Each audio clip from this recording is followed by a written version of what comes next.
Hi everyone. Actually I'm making a quick video about something that I have been actually contemplating over the last few days, and I wanted to make one extra video concerning this idea about certain things that contribute to religious trauma. One of them, especially with the beliefs that they teach you in church.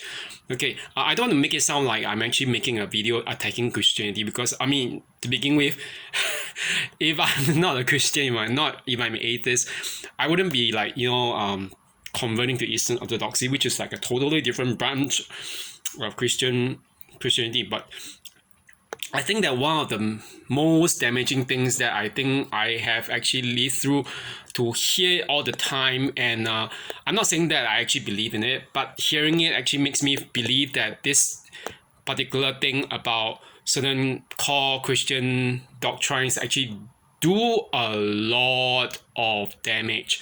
Okay, I'm not saying that all Christian doctrine is evil, but certain so-called core or even secondary Christian doctrines. Okay, today I'm going to talk a little bit more about this doctrine called the doctrine of the rapture. Okay, rapture is in capital R, not just a small r.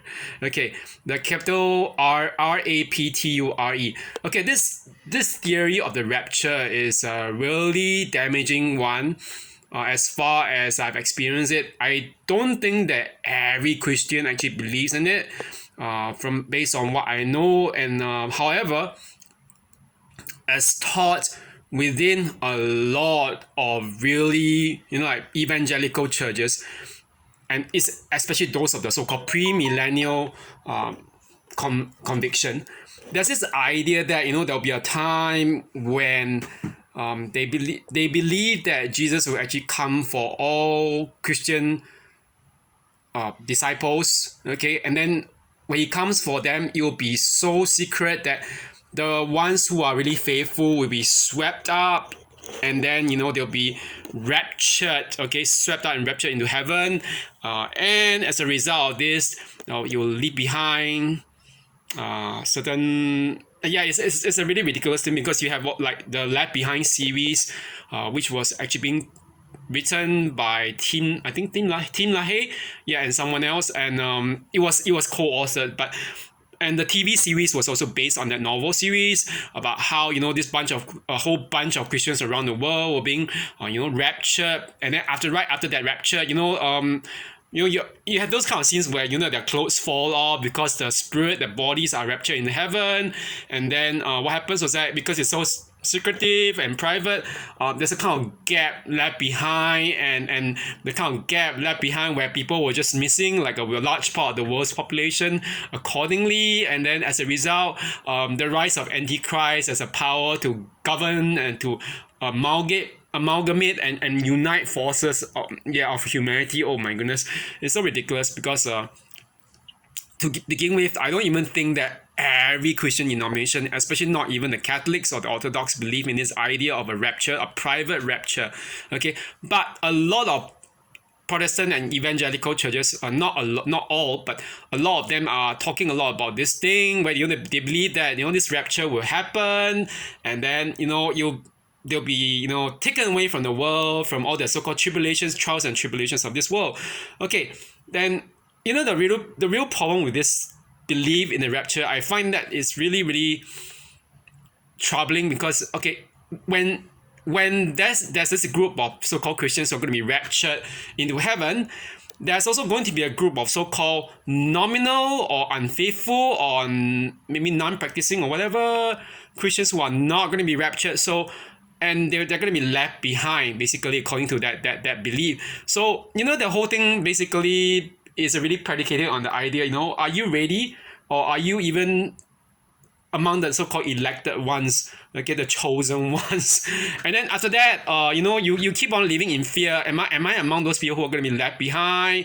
Because maybe I'm not good enough. And again, that is the whole conundrum. Am I ready? Am I going to be among those so-called left behind to do all this the so-called shitty, or literally shitty stuff like evangelizing, now that I'm among those left behind Christians? Or what am I supposed to do? And it's constituted a lot of trauma for some people. I know that I myself didn't believe in it, but you have a church that tells you that kind of thing where you must be ready, you must keep on doing this, you must keep on doing this before and be ready for the coming and rapture, because you don't want to be left behind, because when you are left behind, you have to be there around as a Christian to bear the brunt of Antichrist as he attacks the remaining Christians on this earth and the world, and yada yada yada yada yada. So okay, I don't want to deal with the history of this rapture theory, because it's obviously this theory has not even been around in the church until the 19th century. Was actually John Nelson Darby, 18th or 19th century. Yeah, he actually built his so-called theory of the rapture on the so-called dream vision of a girl. Okay, and he claimed that Christ will come around, for the church. And the whole thing with the rapture is that he has actually created a lot of different premillennial cults and sects, not sects as sex, but sects, okay, means groups, where let's say the Seventh-day Adventists was one such group. The idea that the rest of the world has gone apostate, that therefore we must separate from the mainstream, and then create this whole denomination. And then they were like, the Seventh-day Adventists has actually been started by William Miller. They actually had this day called the day called the Great Disappointment in history. It was there in church history during the 18th century, where they believed that Jesus was coming on a particular day, and everyone quitted their jobs. They went to church, expecting that in church every one of them will be raptured. But nothing happened on that day during the so-called Great Disappointment. Okay, great, capital G again, but disappointment, capital D. So there was nothing happened at all. So what rapture is there? Okay, they went back home. They were highly disappointed, obviously, and the whole thing with all these doctrines of rapture is that, as I said, it really predicates the idea of those who are good enough and those who are not good enough. It's already creating a lot of guilt and fear. People walk around and live their lives in fear as to whether they are going to be ready enough, or are they going to be left behind. And although I have never really been very, very much like a believer in this whole theory or doctrine, but I know of people, like friends, who actually still keep on thinking about it. Then have friends, like I have friends from, like, goodness, New Creation Church, which is like a charismatic Pentecostal church, also teaches this kind of things. Like, and she tells me, I can't wait for Jesus to come so that he can rapture me away into heaven. Then I don't need to face this world. You see how it actually works. Is this idea not just of being good enough, but or at least that you are being showered with that so-called grace to escape? But it's a really escapist theology right at its very root, that you don't need to live through difficulties in life, whatever. And for people that, people like me who have like lived through quite a bit of trauma. Even when I was a Christian, sometimes I can say this: the trauma is linked to certain events, certain wrong decisions, but on no account is it gonna actually.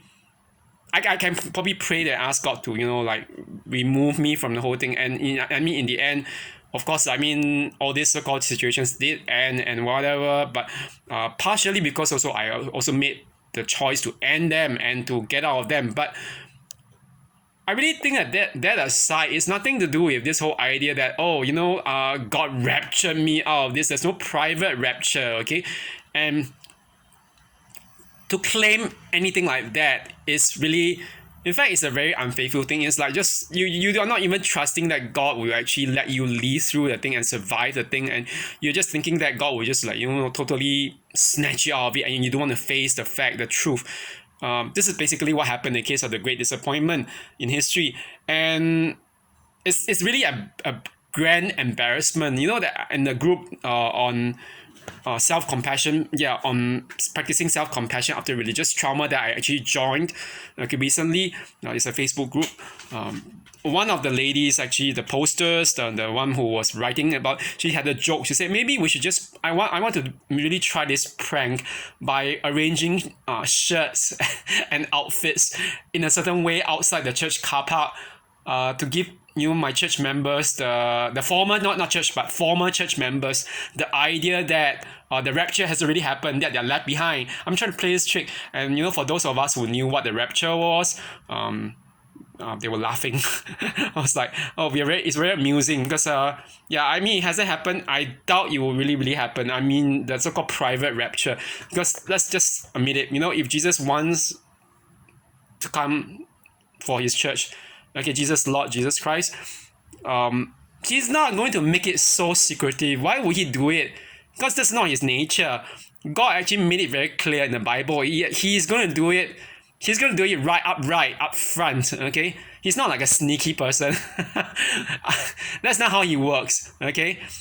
He's not a person who works in the shadows. God isn't like that, okay? So, yeah. So anyway, I'm just basically done. Yeah, I'm basically done with this bit about the whole ridiculousness of the rapture theory, which was not even like a early Christian idea. It was actually a very newfangled 18th or 19th century idea. Okay, and then it has obviously affected things like the D.L. Moody Bible, which translation, which had a lot of notes to actually alongside the margins to affirm that theory and the doctrine, and then it's basically rooted, of course, in the premillennial thing, which again was not very much was also proven wrong a lot of times. Okay, we know that a lot of like premillennial cults and movements have been proven wrong in terms of their dating. Okay, on the second coming, and yeah, the rapture is this, like there'll be a second coming, and then there'll be a third coming as well. The second coming of Christ will be the secret one. Okay, only some Christians will know about it. They'll be raptured, so they'll know about it. The rest of the world will know. And then the third one would be a public one. So I was wondering, like, how does it even get to become that way? It's really counterintuitive. It doesn't make sense, and it creates a lot of guilt and fear in people as to whether they are really good enough to be part of this so-called, the select raptured few or numbers. Okay, so that's it for now, and I'm actually going to just go back to doing stuff like maybe just relaxing, whatever, before I get to sleep. Okay, have a good one, everyone. Bye bye.